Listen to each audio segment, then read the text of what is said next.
Une petite vidéo sur mincir, c'est-à-dire perdre du poids. Il faut se dire qu'en général, on aime mincir, pour les personnes qui ne sont pas du tout expérimentées dans le domaine, et bien dans les périodes où on est invité à beaucoup manger. Génial. Donc ça veut dire que le reste de l'année, eh bien en fait, on n'y pense pas, d'accord? Mais quand on sait que l'abondance alimentaire est invitée, comme par exemple dans les repas de fête, c'est à ce moment-là que la conscience, à un moment donné, se dit la prochaine fois, tu te mettras à faire du régime. D'accord? Comme ça, au moins, eh bien, le repas qu'il va y avoir là, tu vas pas en profiter. Tu vas regarder ça avec remords, etc. Mais si tu en profites, eh bien, sache que si tu prends du poids, ne te plains pas. Bon, voilà. Bref, donc tout ça pour dire quoi? La perte de poids, en fait, c'est en général, on a besoin d'avoir des témoins de la volonté. C'est-à-dire, par exemple, on va commencer à l'annoncer. On va dire, ah ouais, moi, c'est vrai, si je pouvais commencer à perdre du poids, à la personne qui va dire, de toute façon, que tu perds du poids ou pas, on n'en a rien à foutre. T'es vilain, tu restes vilain. Mais qui va jamais le dire en vérité, tu vois. Alors on va dire, ouais, si je pouvais perdre du poids, on va dire, ouais, c'est bien. Mais c'est pas quelque chose qui est intéressant pour moi, en fait. Ça ne m'apportera rien de bien. Donc fais ta vie et mange ce que tu veux. Mais on a vraiment besoin d'avoir des personnes qui nous soutiennent, d'accord? Qui disent, ouais, complètement. Oui, d'accord? En fait, il faut chercher la personne qui sera d'accord. Donc, sauf en lui attribuant eh bien, une drogue, je plaisante bien sûr, mais c'est vrai qu'on a besoin. Par exemple, on va dire, oui, Jeanne a un surpoids, d'accord? Elle cherche à mincir, elle voudrait mincir. Ses parents l'encouragent fortement, d'accord? Ils l'encouragent, ainsi que ses professeurs d'école et ses amis. Eh bien, qu'est-ce qui va se passer? Il va se passer que, à un moment donné, la volonté de la masse des témoins, en fait, va lutter contre la masse de graisse, d'accord, de la personne, et va lui permettre, eh bien, en fait, de s'affiner. Donc, ça veut dire que l'amincissement n'est pas un ralentissement alimentaire, mais plutôt, en vérité, un soutien. Ça veut dire quoi? Ça veut dire qu'une personne qui prend du poids ou qui mange trop parce que et que son corps gonfle, en fait, c'est une personne qui ne trouve pas d'intérêt correct chez la personne qu'elle fréquente. D'accord? C'est ça la prise de poids. Ça veut dire qu'en fait, l'intérêt dans les fréquentations est neutre ou soit sans importance. D'accord? C'est-à-dire que les personnes ne s'investissent pas au développement de son bien-être. Donc ça, c'est important de le savoir. Parce que, par exemple, le sort qu'une personne peut obtenir sur sa présentation est influencé par l'entourage. D'accord? Par exemple, on dit, c'est logique ça. Par exemple, on dit, si je veux que mes enfants ont des dents droites, je vais, alors que la nature ne leur a pas permis, je vais tout faire pour les inscrire chez l'orthodontiste, etc., etc. Donc ça veut dire que c'est bien l'entourage dès la naissance qui est nécessaire et vital au développement de la personne. Si maintenant, eh bien, l'entourage a des idées qui ne poussent rien, d'accord, ça veut dire qu'en fait, la personne doit être capable de pousser seule. Pousser seule, c'est un peu à l'image des Gaulois, d'accord, Astérix et Obélix. C'est, on va dire, un faux village gaulois qui lutte contre un faux peuple romain, qui est en fait tout simplement, eh bien, tous ceux et celles qui n'en ont rien à foutre de... D'accord? Et la force de devoir tout soulever se fait grâce à la fameuse potion magique du village, d'accord? Où, en fait, eh bien, on ne sait pas, tellement que l'amitié est grande, si Astérix et Obélix ne sont pas les mêmes. Mais un est beaucoup trop petit, l'autre est beaucoup trop gros. Donc ça veut dire que dans ces différences de beaucoup trop à mal, d'accord? Eh bien, ils ont trouvé une façon de défendre leur village qui n'est pas eux, mais qui est leur existence, d'accord?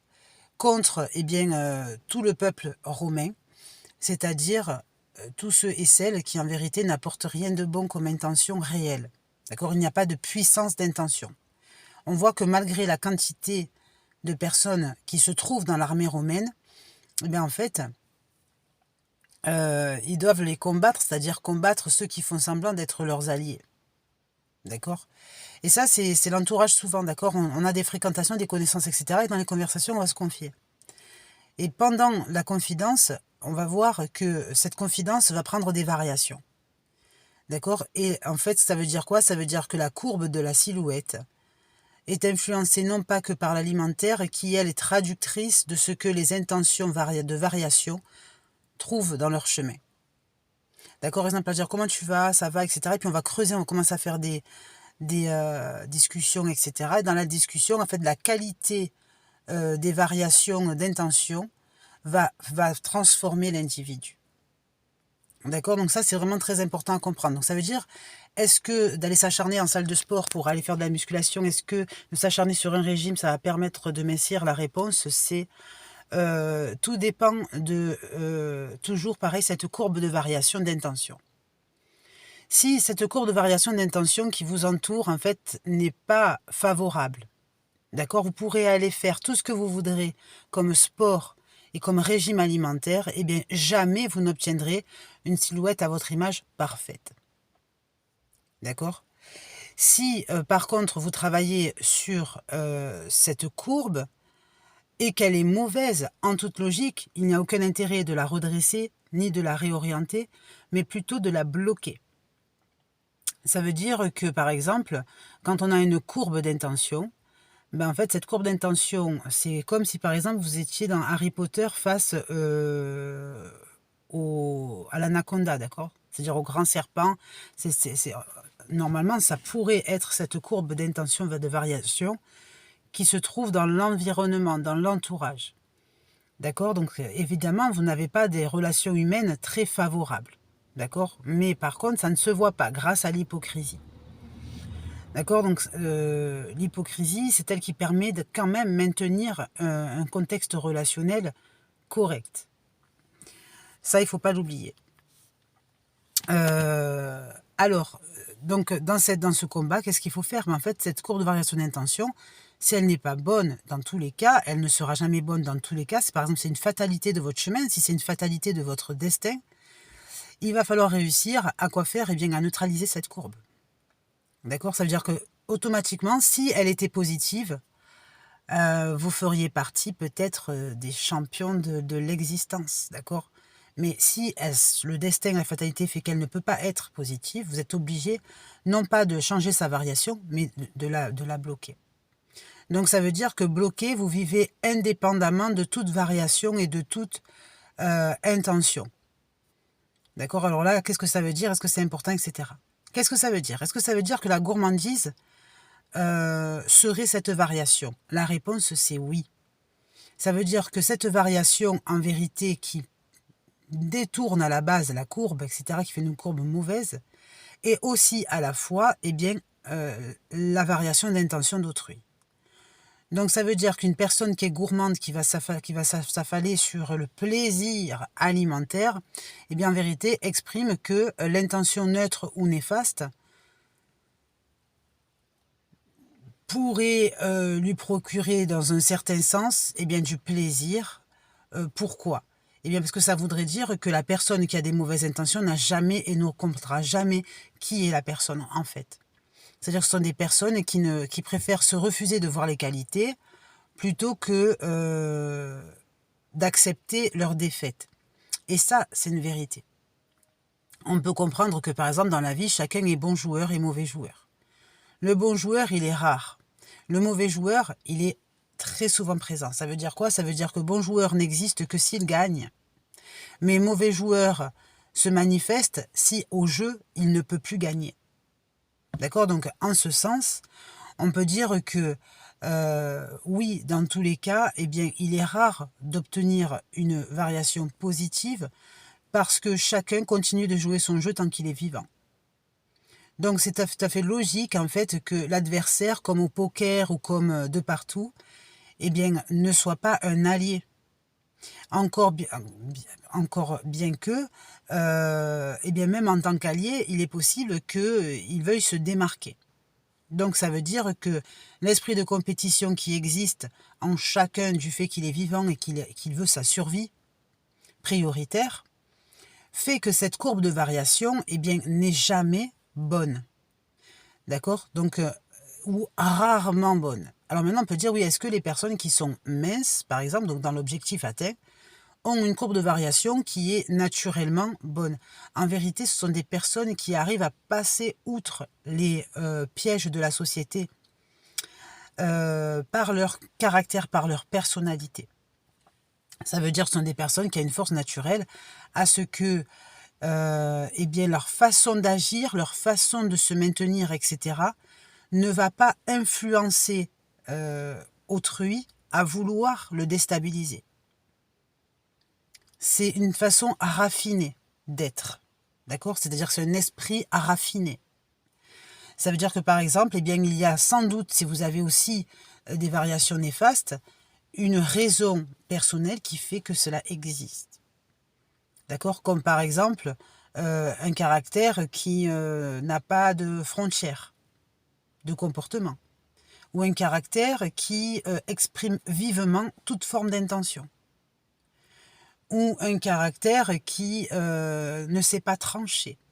D'accord? Donc à ce moment-là, oui, à cause de ce phénomène comportemental qui pourtant est véridique à 100%, d'accord? Eh bien, il est une invitation proie à ce que autrui n'ait pas d'intention réelle, bonne. D'accord? Donc ça veut dire que ça, c'est une faute, ce sont des fautes personnelles, on va dire, de comportement. Et qui sont fatales. Voilà. Qui invitent toujours eh bien, au combat, etc., etc., plutôt que à devoir échapper à certains pièges qui effectivement auraient pu exister.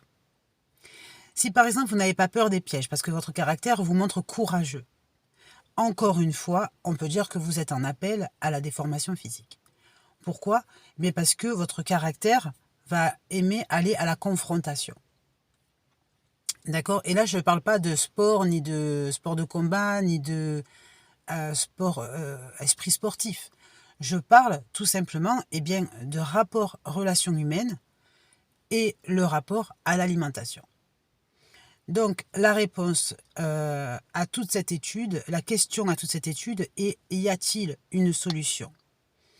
La solution est en général dans la question. Et ça, c'est souvent ce que certains ont dit sans jamais avoir compris. Par exemple, on peut dire dans la question, eh bien, quel temps fait-il aujourd'hui? La réponse va être: il fait beau. D'accord? C'est un exemple. Eh bien, il fait beau n'est pas dans la question. Mais à la question, par exemple, ce midi, quel repas allons-nous manger? La réponse, c'est le repas que nous allons manger à midi est. Ça veut dire qu'en fait, la réponse est une suite à la question qui, elle, est tronquée. D'accord? Ça veut dire que la question, en fait, quand on dit la réponse est dans la question, ça veut dire que la réponse, elle est présentée dans la question plus courte que la réponse attendue. D'accord? Et donc, ça veut dire quoi? Ça veut dire que toute personne qui, de son caractère, croit s'imposer ou veut vivre sans avoir peur de quoi que ce soit, vit avec des réponses qui sont bien trop grandes.